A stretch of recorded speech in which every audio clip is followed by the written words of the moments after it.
zigenze okuwera ssaawa 9:30 nga Ssaabasajja Kabaka Ronald Muwenda Mutebi amaze okutuuka e Sentema mu kibangirizi eky'amayumba agamanyiddwa nga Mirembe Villas ng'onaaniriziddwa Katikkiro wa Buganda Charles Peter Mayiga wamu n'abakungu abalala.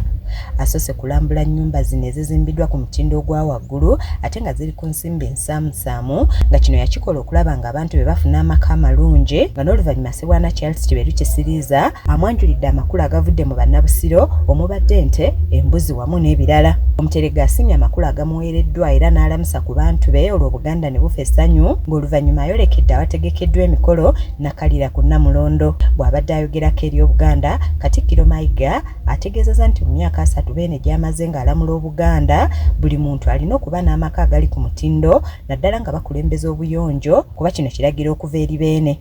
Kabaka akugambye gwe yazimba edda oyonje w'obeera.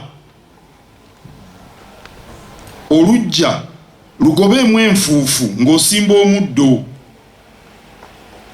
Bw'oba osobola sibamu obujjo. Simba ebimuli. Simba emiti. Awo w'osula. Awaka yonjaawo. Ebyo omulembe Omutebi gwe bitwagaza. Naddala ku myaka gino 3 egy'ebyafaayo. Asabye ab'ekitongole ekivunaanyizibwa ku nguudo wano mu ggwanga okufuba okulaba ng'ebitundu nga bino ebiba bikulaakulanye basaamu enguudo eza koolaasi n'asaba n'ebitongole bya gavumenti ebirala okutuusa empeereza ennungi ku bantu. Essaza lino ery'e Busiro lirimu emikisa mingi nnyo ddala kubanga lifumbekeddemu abantu bayitirivu ate n'ebibuga biri buli wantu.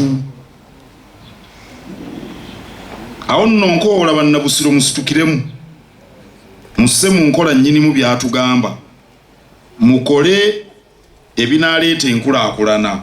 Ssebwana Charles Kiberu Kisiriiza asiimye Ssaabasajja olw'okusiima n'asalawo amayumba gano gazimbibwe mu ssaza ly'e Busiro ekifudde essaza lino ery'ettendo era n'amusiima olw'enkulaakulana gy'atadde mu Buganda emyaka 3 gy'amaze ng'alamula. Ssaabasajja Kabaka tukwebaza olw'enteekateeka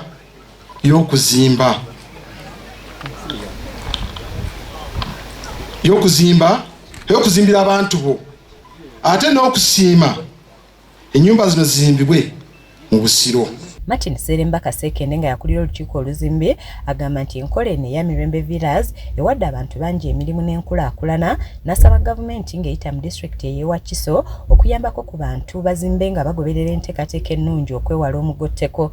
Ne Wakiso district local government okulaba nti batangira emigotteko mu bitundu nga bakakasa nti abantu bagoberera emitendera gy'enkulaakulana. Tukubiriza nti gavumenti ya wakati eyongera amaanyi mu kuteekerateekera ebitundu eby'enjawulo ng'abantu bafuna ebifo ebirungi ebisulwamu nga estate ya Sentema eno bweri.